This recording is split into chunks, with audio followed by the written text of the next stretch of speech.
আলু আর কেলু কোথায় গেল রে? স্যার ওরা আসেনি আজকে। কেন, ওদের আবার কি হলো আজকে? আসলে স্যার জানেন তো ওরা তো জমজ, একজনের কিছু হলে অন্যজনের হয়, তো ওর হাঁকা হচ্ছে বলে বেরোয় না। মুতাই বলতো, মাই হেড। মাই হেড মানে কি? স্যার মাইয়ের মনে হচ্ছে আমি ঘৃণা করি। আরে গাধা, মাই হেড বলেছি, আই হেড বলিনি। মাই হেড মানে হলো আমার মাথা।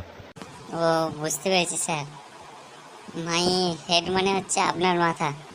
ছাগলগুলো ঘরে পড়াশোনা করবে না, স্কুলে এসে বিয়াদবি করবে।